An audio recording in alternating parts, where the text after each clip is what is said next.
want to start off with an apology that there was some technical difficulties. I wasn't able to get Blackboard working in the face-to-face class on Thursday, so we're going this route to cover that material that the face-to-face class did. We're in the process of talking about the early Middle Ages today, and then the lecture from Tuesday's face-to-face class will finish us up before the second exam, which is on October 20th. So don't forget that that's coming up, and much like the first exam, it'll be available the entire day of the 20th, and so you'll have that entire day. Once you begin the exam, you'll have 1 hour and 20 minutes to complete it. So let's first start off by talking about some developments related to mission work. We've already touched on mission work a little bit in some aspects, particularly when we were talking about politics and the migration of Germanic tribes, talking about how missionaries had gone, Aryan missionaries had gone to the Germanic tribes and had converted them to an Aryan form of Christianity, with many of them converting to a more Nicene or Catholic Orthodox form of Christianity eventually. And so we've talked about mission work already. This time, though, I want to focus predominantly on mission work was done to what will become Great Britain and Ireland. It's not really Great Britain at the time. So we're talking about this region, and specifically we'll look at mission work to this region, but then also mission work from this region. And so they become very active in sending missionaries to the European continent as well. Now, there had been Romans, some Roman presence in the early centuries, CE or AD, as it's sometimes called. And Hadrian's Wall, for example, had been built to mark the full extent of the Roman Empire and separate it between what was under Roman control and what was under the control of groups like the Picts and the Scots. However, throughout those early centuries of the Common Era, there was a need on the continent to recall some of those legions back to the main empire because of challenges faced there. And so gradually that Roman presence starts to break down, because when the legions went, a lot of Romans went with them. There were some Romans that stayed in that place, and some even Christian activity in those early centuries of Christianity. So it appears that there was some Christian presence as early as the end of the 2nd century, perhaps before that, but there's some evidence that we can point to because of that. There's definitely Christians in that region by the 4th century. We talked about Pelagius, and Pelagius was from Britain. At the Council of Nicaea, there are some people from Britain there, bishops, and so there was representatives from Great Britain in those councils, so we know that their Christianity is there by that time. So basically, though, what I want to talk about is what we might call Celtic Christianity. There's still a lot of paganism. Druids would be just one example of that, but we're talking about the development of Christianity among the Celts. Essentially, there were 3 types of Celtic Christianity. There's that type that was this combination of Roman and British Christianity that flourished while the Germanic tribes were invading Britain, and would eventually send, they'd eventually send Christians there to the European continent as well. But there's this combination type of Christianity that has remnants from Roman Catholic type of Christianity. Then there's the Irish Christianity that would have been established by Patrick of Ireland, also known as Saint Patrick. And then finally, what we may call this Iro-Scottish Christianity, a Christianity that people from Ireland had gone as missionaries to what's now Scotland and had converted some people and kind of melded the Christianity there. There were definitely some differences between Celtic Christianity and European Christianity. And one of those was the differences related to monastic orders. In the Scots-Irish Church, a lot of the leadership was from monks. And even though there were some bishops in Great Britain, they did not have the same kind of authority or leadership as they did in Europe. And so bishops, of course, very prominent in Catholic Christianity and Orthodox Christianity, not as prominent in Celtic Christianity. Furthermore, the Celtic monastics also had some distinctives from other types of monks as well. They would often take these rather dangerous journeys, thinking of themselves as wandering for Christ. They would just go all over the place, sometimes putting themselves in very dangerous situations, all in what they believed to be their kind of pursuit of doing Christ's work. Many of the monks in Ireland and in Great Britain at this time also tended to be anchorite, meaning that they were those solitary monks, or at the most like 2 or 3 monks, not the communal situations like we've seen and will see in Tuesday's class. Additionally, many of the monks also tended to be from upper classes and middle classes. Other places often drew monks from lower classes because the life in the monastery might actually be a raise in social class to some extent, even though you're renouncing your possessions and things like that. Sometimes it was actually of a benefit to some families and some individuals. But in the case of Great Britain, you see more people from the upper classes. Celtic Christianity also tended to be connected with the clans. Again, the bishops were not that important. Instead, it was the clan leader, the clan structure that provided a lot of the development or a lot of the structure for the Celtic Christianity. We've already touched on this, but Celtic Christianity tended to be very missionary, sending people to a wide variety of places to attempt to convert others.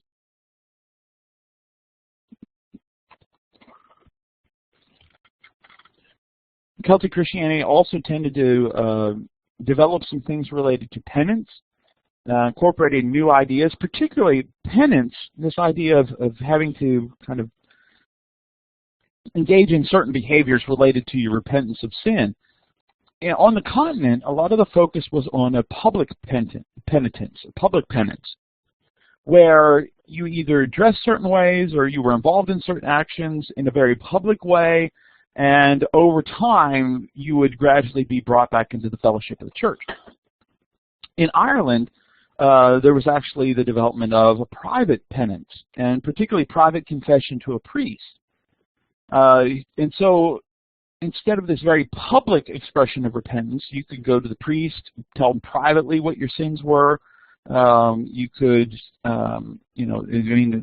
it's things that just weren't as prominent in European forms of Christianity.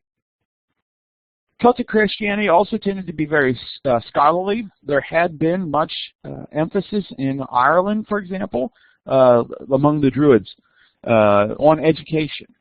And additionally, the monasteries of Ireland become these storehouses for the literary and philosophical classics of Greek and Latin culture. And so people, there was the monks that kind of maintained them. It also became development of places known as scriptoria, where books and manuscripts were copied, and so for the preservation of learning. And it was also where the illumination of manuscripts developed.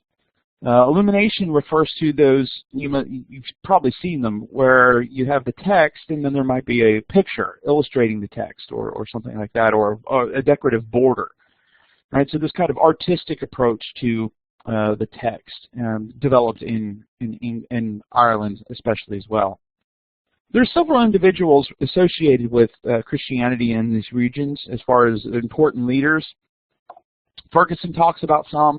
We'll talk about Bede in Tuesday's lecture. But one of the most famous, of course, would have been Patrick, or St. Patrick, often considered the apostle of Ireland in Roman Catholic thought. He was born to a Christian family in northwest England in the 4th century, and so it's kind of the 4th century over the 5th century is where we're talking about.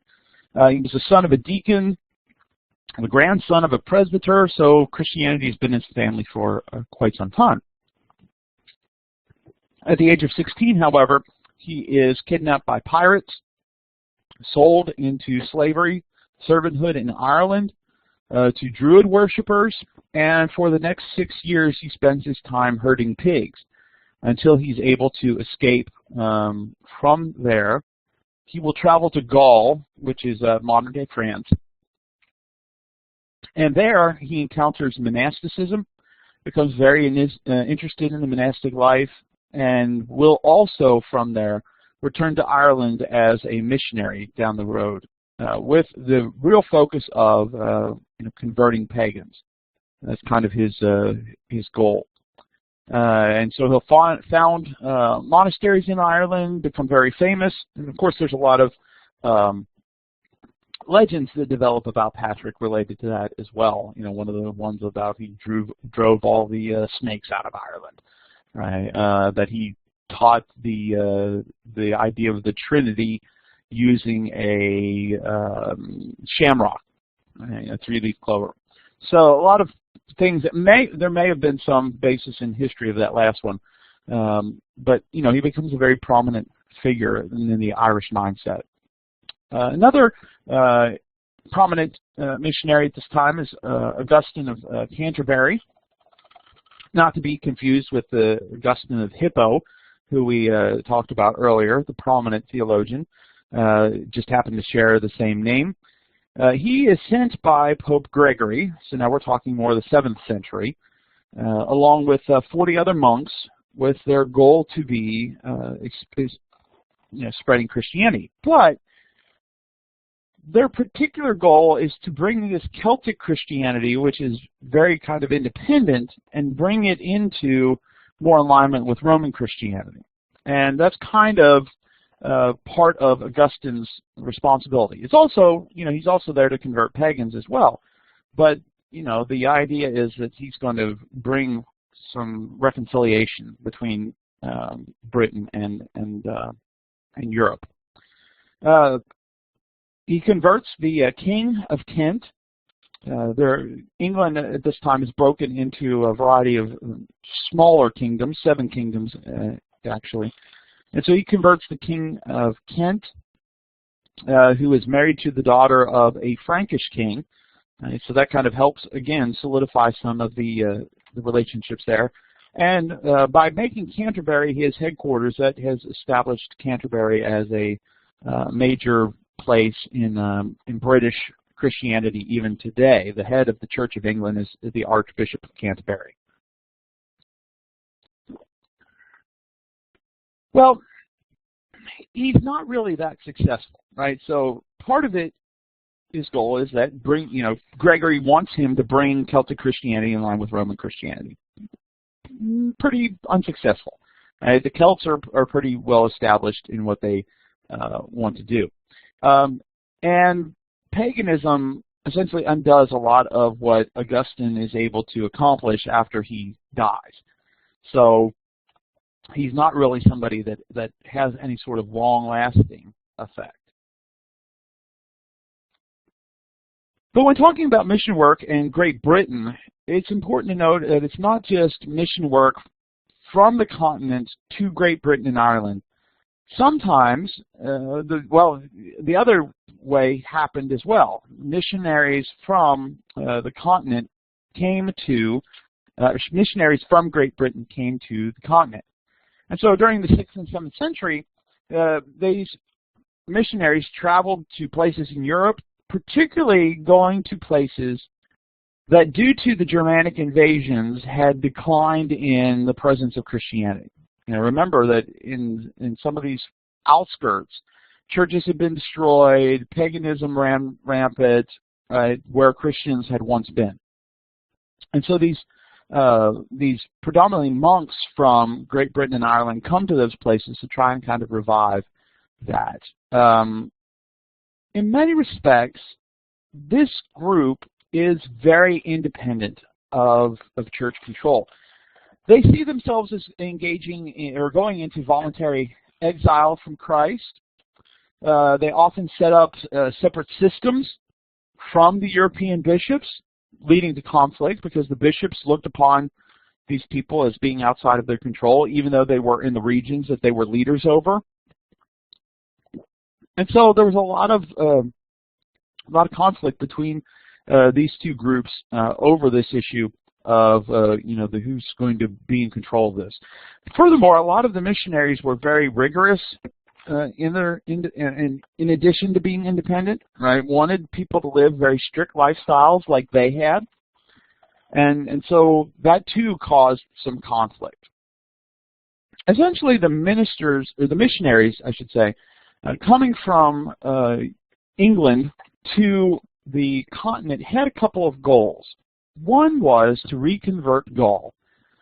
Now remember, we're talking about a time period, back to our section on politics, we're talking about a time period where it's the downward slide of the Merovingian dynasty, right? And so the Merovingian kings are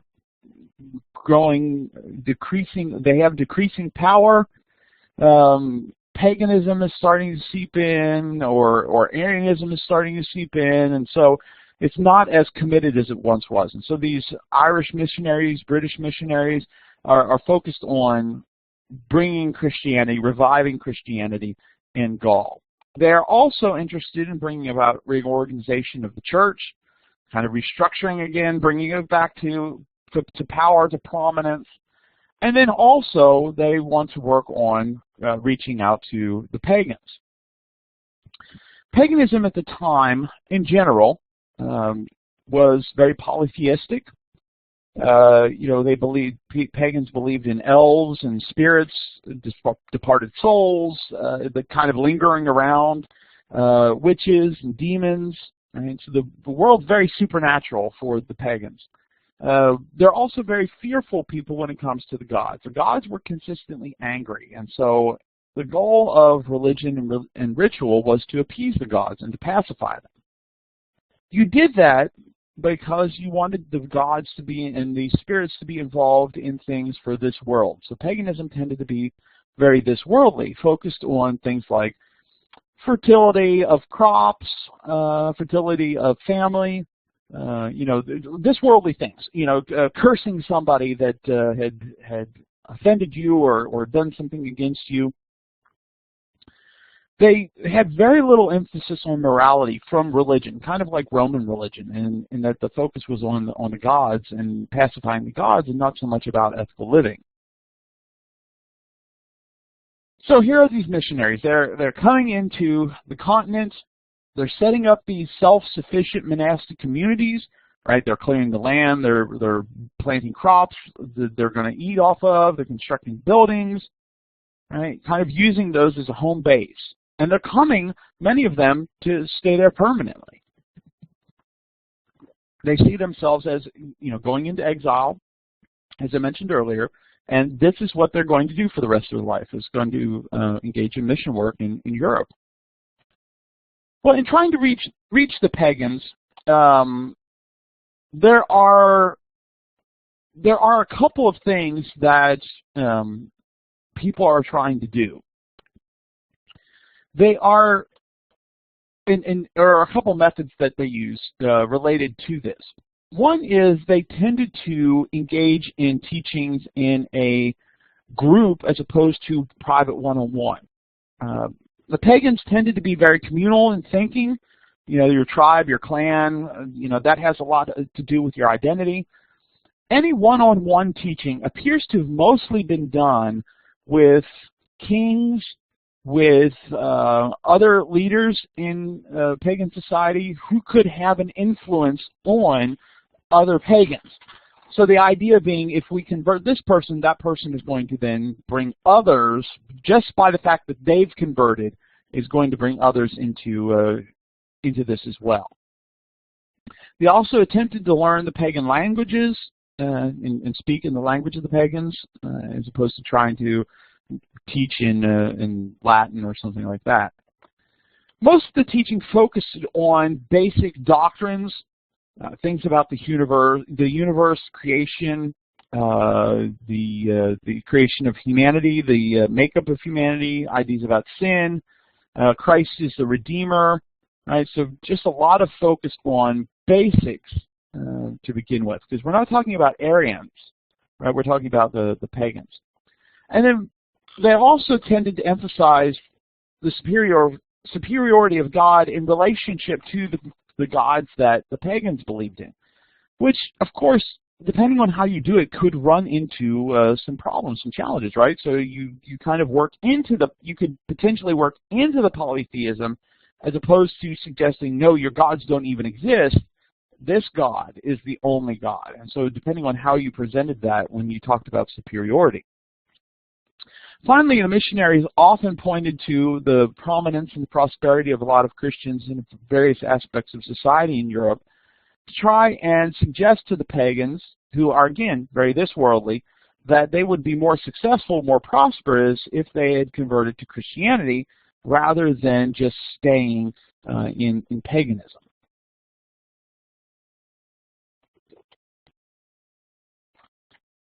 We move now from talking about mission work into talking about doctrine. And in many respects, a lot of the doctrinal developments in the early Middle Ages were focused on issues of Christology. What is the nature of Christ? And that was due to a couple of things. First of all, we've already noted that Arianism, which had looked like it was on the way out, right? The Council of Nicaea seemed to suggest, right, that Arius' position was not orthodox. The Council of Constantinople was meant to kind of finish that off. It doesn't, right? The Germanic invasions bring Arianism to the front again. Furthermore, there are some things related to doctrine, related to the disagreement, the controversy between Augustine and Pelagius over things like original sin, free will, grace, those aspects. You know, the Synod of Orange, Synod being a gathering of bishops of Orange in 529, ends up on the side of Augustine, saying this is the Christian teaching. I mean, it kind of condemns Pelagius' views. But it's those controversies related to the nature of Christ that really focus on this. And it's not so much with the Arian controversy, the focus was on whether or not Christ as Logos had always existed. With the Council of Nicaea, the Council of Constantinople, that teaching was largely finished in the sense of the mainstream church said, right, Christ had always existed, the Logos had always existed. So even though Arianism continues to exist, mainstream had settled that issue. The bigger issues in Christianity at this time related to Christology are more focused on the nature of Christ. How can Christ be God and human?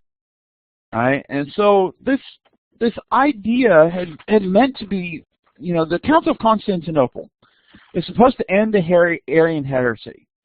And it's supposed to bring an end to all controversy about Christ, but it doesn't.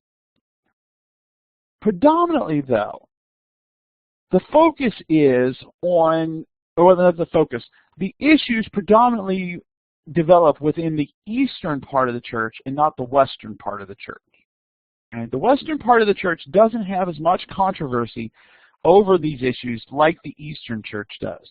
And it might be things like the openness to classical learning and speculation, philosophical speculation, that may have been more prominent in the East, and so they're more interested in trying to define some of these things. Or it just would have been maybe some of the authority in the West kind of eliminates controversy where there's more room for it in the East, right? I'm not clear on why it continues in the East versus the West. Largely in the West, on this issue of Jesus' nature, Tertullian had laid out a position that most Catholics had found acceptable. The idea that Jesus was two natures and one person. Now, two natures, he had a divine nature and a human nature.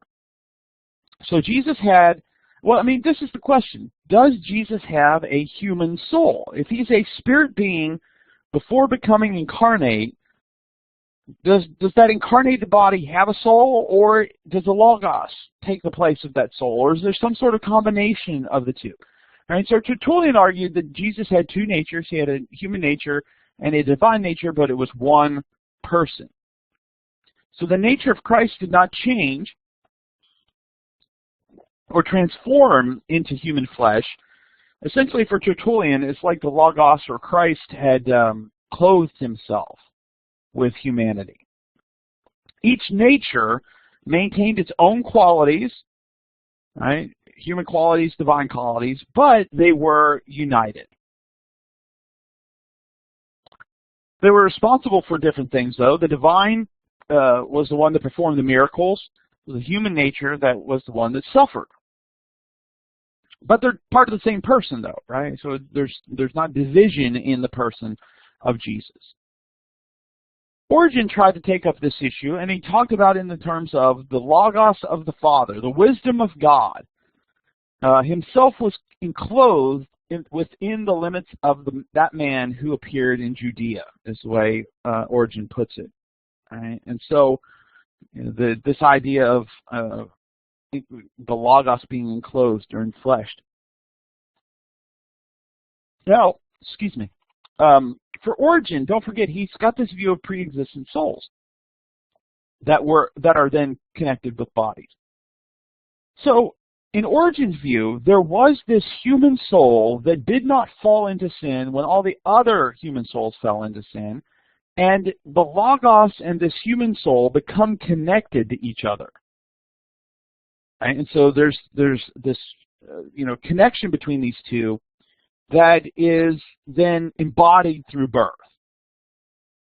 Right? And so there's already the connection prior to any sort of physical existence of Jesus of Nazareth. And so the divine nature and the human nature exist but are deeply connected. Another man involved in this was a man named Apollinaris of Laodicea. Now, he had been a friend of a man named Athanasius, who was a great defender of orthodoxy, of Nicene orthodoxy. And so he tries to get in on this issue of how the Word of God became human. Essentially, he argued that the Logos takes the place of what would be the rational human soul.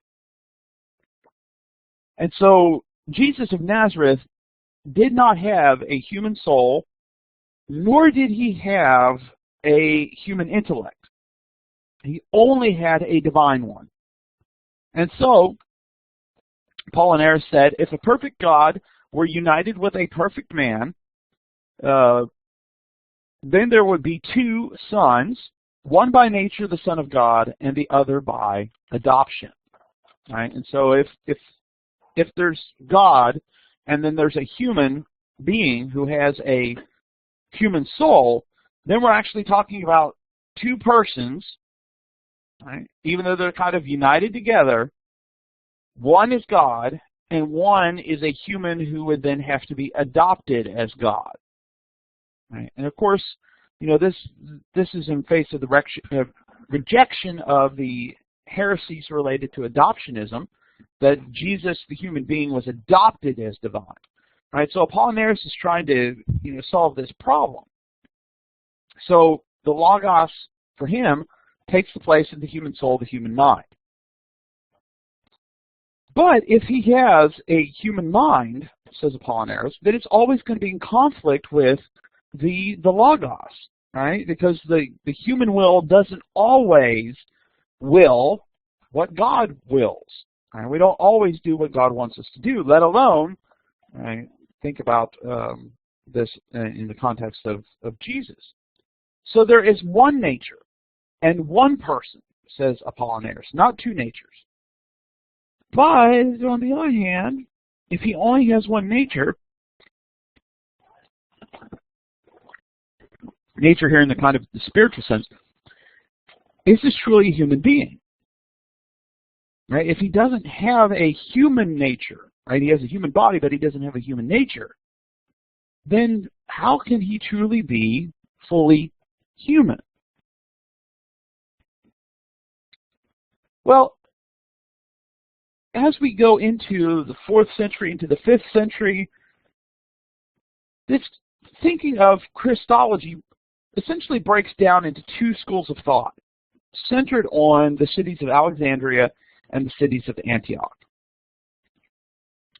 Both of them agree on a couple of things. First is that the divine is always eternal, right? So the Logos, and Jesus is the Logos is eternal. Right? So he wasn't created. We're not talking Arian. Excuse me. The divine is also immutable. It is unchanging. Right?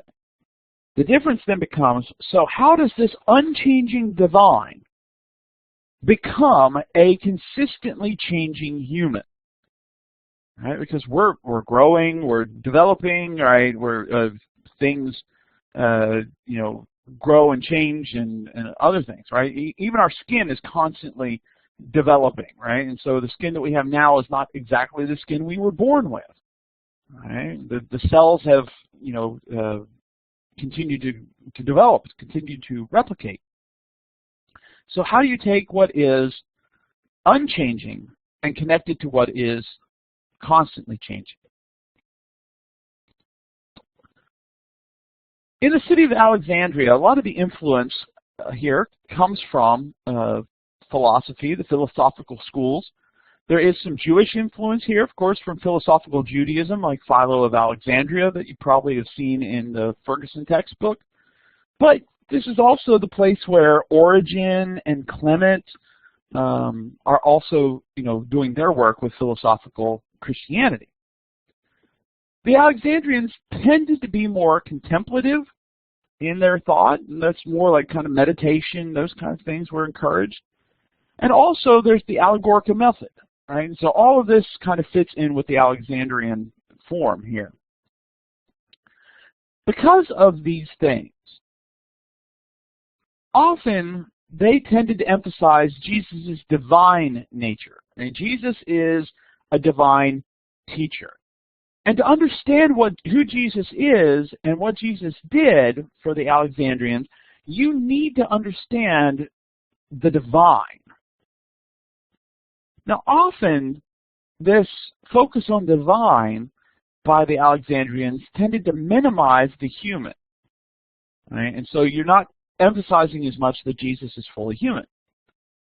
So the Alexandrians tended to use the terms logos and flesh when talking about the nature of Jesus. And so kind of following Origen. Now, one of the other issues, of course, that both the Alexandrians and the Antiochians have to face is the passages that the Arians have been pointing to that say things like the Son is subordinate to the Father, or the Father is greater than the Son. There are passages like that in John, for example. So how do you deal with that if Jesus is God? So for the Alexandrians, essentially, those passages talking about this are referring to his incarnate state as Jesus of Nazareth and not to his eternal nature as the Logos. Right? And so when Jesus says something like the Father is greater than the Son, what he means is the Father as divine is greater than Jesus of Nazareth, the human part of Jesus of Nazareth. The other type, of course, is the Antiochian type.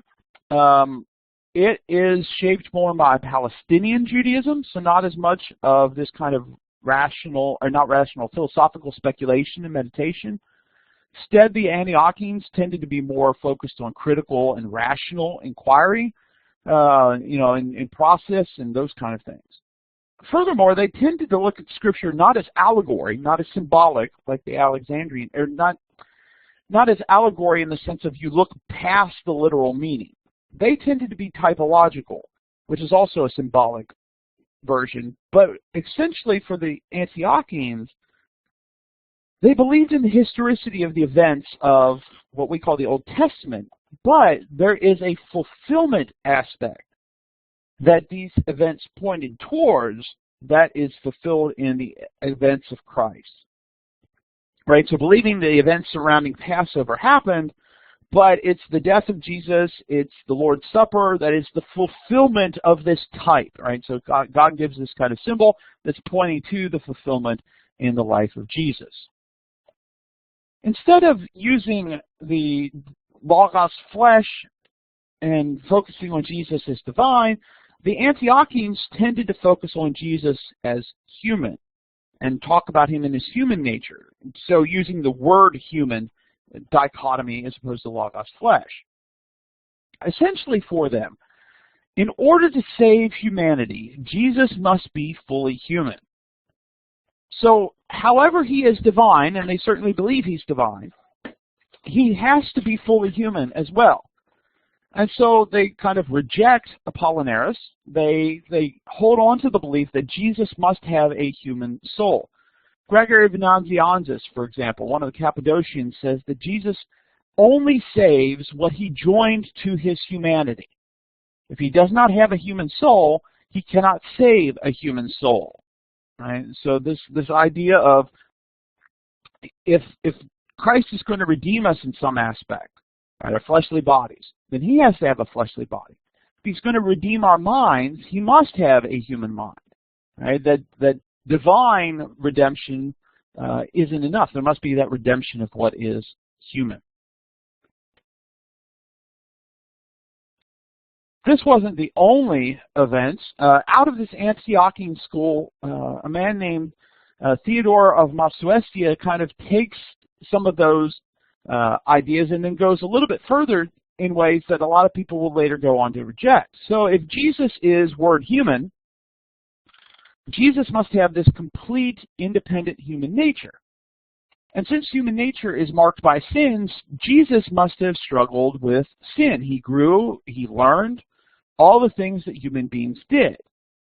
So he must have two natures, certainly, but he must also be two persons. It's still one Jesus, certainly, but in substance, he is one person, or two persons, I should say, right? Jesus and the Logos. And so essentially he tries to use the term indwelling to talk about what he's meaning. Although the indwelling of the Logos, the word in a human being, is not the same like when we talk about Christ dwelling in us or the Holy Spirit dwelling in us. It's not the same kind of thing. Essentially, Jesus is fully in, is a full incarnation, where the Spirit indwelling me is not fully the Spirit taking me over. Many people, however, saw this emphasis on two natures, two persons, as being a type of adoptionism, that Jesus of Nazareth was adopted as divine. So a lot of people will reject that notion. However, one person who becomes very embroiled in this controversy, shaped by Theodore, is a man named Nestorius. He had been taught by Theodore, eventually becomes Patriarch of Constantinople. Now, Constantinople at the time, as we'll remember, is becoming a pretty prominent city. And it is even being recognized in official documents of the church as second to Rome. And A lot of that has to do with the transition of the capital city from Rome to Constantinople. But the Bishop of Constantinople begins to claim that they should have the same prominence in the East as Rome does in the West. So the Patriarchate of Constantinople becomes a very powerful position, a very appealing position, and a lot of people want to be involved in trying to control that, and if not take it over themselves, make sure that people who agree with them take it over. And so there's this back and forth between Antioch and Alexandria over who is going to control the Patriarchate. Often the Antiochians won. And so a lot of the patriarchs tend to be more Antiochian in viewpoint. Because of this, Alexandria often, the people in Alexandria often work to be enemies of the Patriarch of Constantinople. So, for example, we talked about John Chrysostom, and he starts preaching against the wealth and luxury of the rich in Constantinople, and certainly the empress feels that a lot of it is directed towards her, and so she's against John. But the other person that's involved in this is the Patriarch of Alexandria. Excuse me. When Nestorius becomes Patriarch of Constantinople, he is very active in suppressive heresy, very rigorous, which also may have led to some hard feelings as well. He ends up getting into a controversy over the usage of terms related to Mary. Now, by this time, in the early Middle Ages, Mary is becoming a very prominent person of devotion among common Christians. Okay, there's a lot of respect given to Mary, a role that has continued up to today. For Nestorius, however, he's concerned because some Christians are calling Mary Theotokos, which could be translated as something like God bearer, bearer of God. Essentially calling Mary the mother of God. Now, some Alexandrians who are very interested in emphasizing Jesus' divine nature find this language very appealing. To not call her Theotokos is to deny Christ's divinity to them. Opponents of this, however, say, how can the Almighty God, the eternal God, have a mother? By very nature, God does not have a mother. To call her mother is to, ignore this. Excuse me. And so, no human can bear the divine. To call her the mother of God would essentially be to make her a god, a goddess as well. Nestorius and others say a better term would be Christotokos, bearer of Christ. This would more fully address the issue. Others looked at this as trying to separate the divine and human nature of Christ.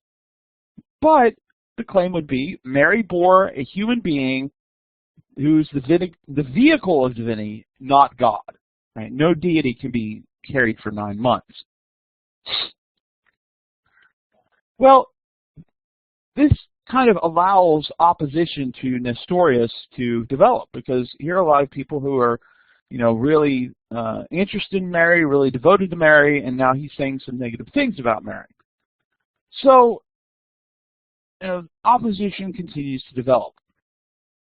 Nestorius, following his teacher Theodore, follows the two persons, two nature terminology. Mary contributes the human person, the human nature. God contributes the divine person, the divine nature. Which, again, sounds like adoptionism to some people. Right? That you have this being named Jesus of Nazareth who is adopted as divine. And so his opponents are saying, oh, he's dividing Christ. He's trying to, adopt a view of Christ that is heretical. But, and Nestorius is trying to say, no, the two natures aren't mixed, they're not confused, but Christ is a single, unified person. So, here he is saying all this. The Bishop of Rome gets involved. And he tends to side with the Alexandrians, and so condemns Nestorius.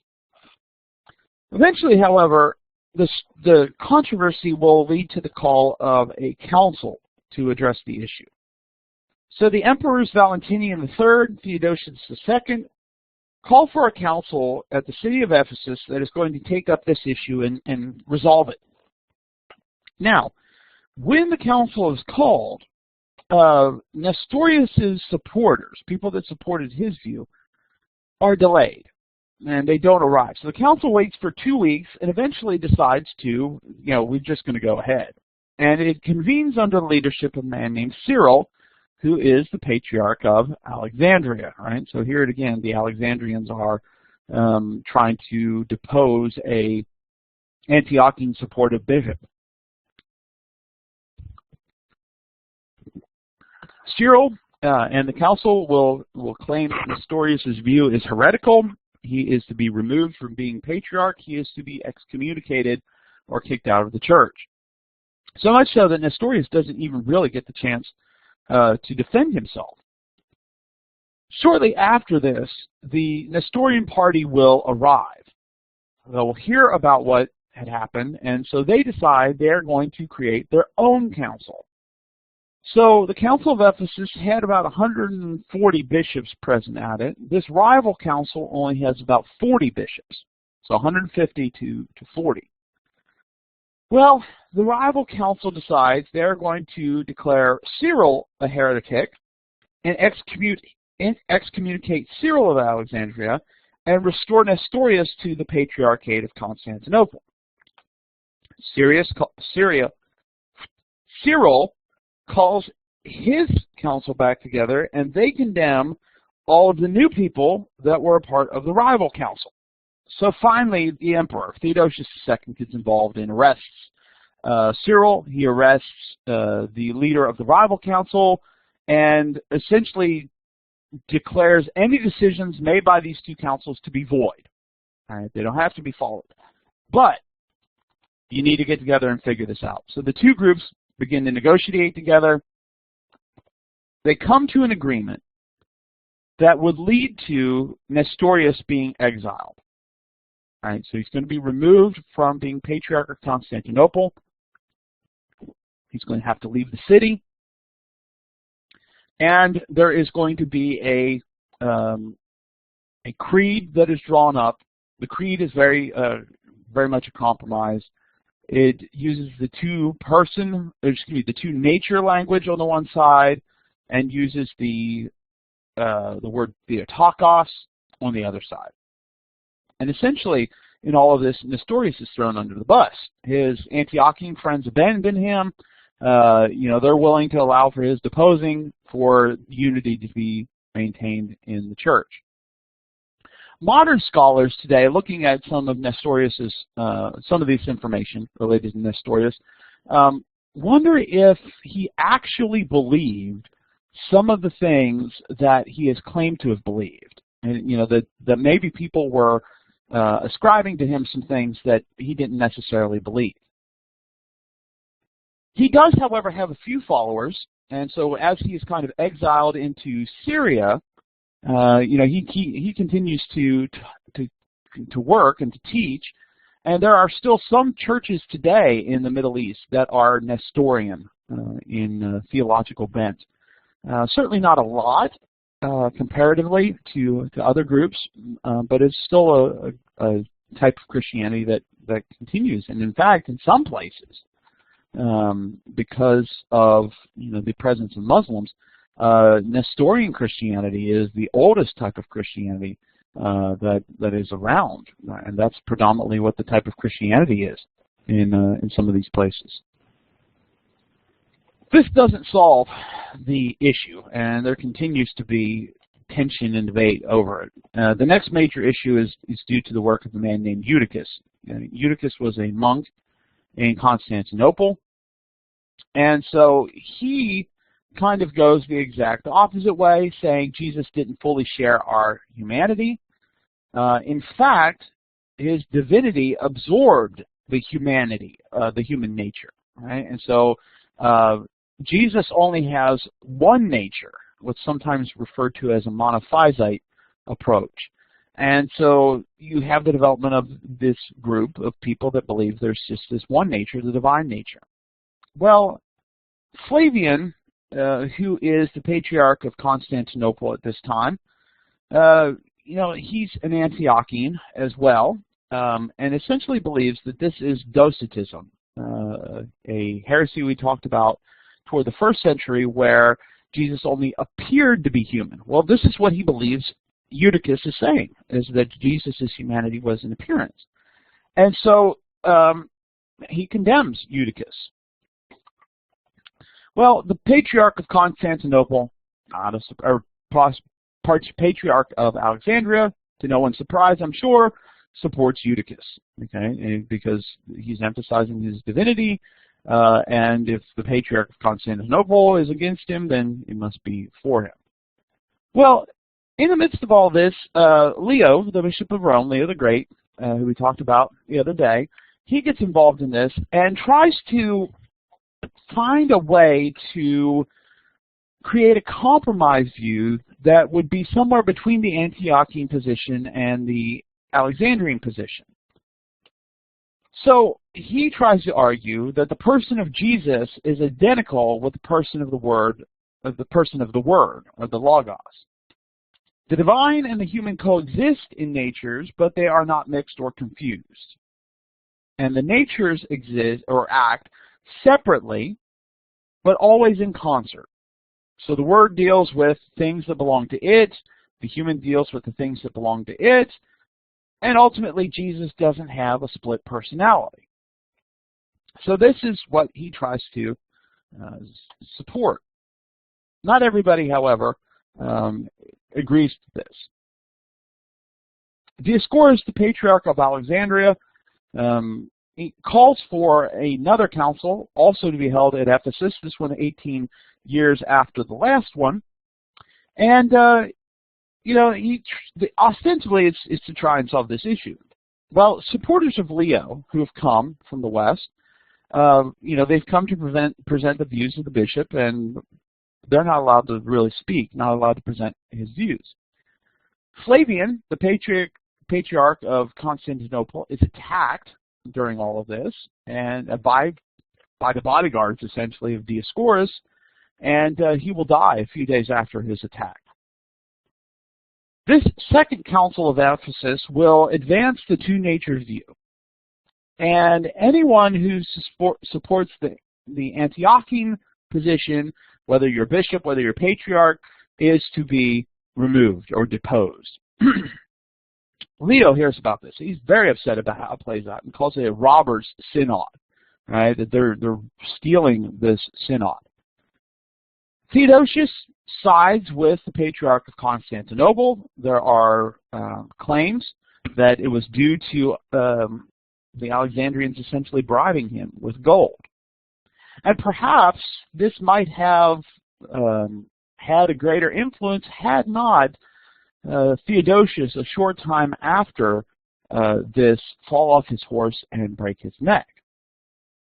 This leads to his sister becoming empress. And she's Alexandrian, but did not really support this council at Ephesus. And also tended to be more along the lines of what Leo was promoting, rather than what Dioscorus or Eutychus were promoting. So she calls another council because of the push she gets from Leo. It is to be held in Chalcedon, which is close to Constantinople, this time in 451. It is one of the first four ecumenical or worldwide councils. Right? So you have Nicaea as the first, Constantinople, 381, is the second. The third is the first council of Ephesus in 431, and then the council of Chalcedon in 451. It too has a greater claim to being worldwide. There are 520 bishops present. Again, nearly everybody is from the East, except for a few people from Rome and a couple of bishops from North Africa. The council decides to condemn Dioscorus, to condemn Eutychus and his views. Anyone else, however, who had been involved with the Second Council of Ephesus is to be pardoned, right? So they don't have to bear any consequences from the decisions and actions that were taking place. Leo's position is read during the council. Many support it.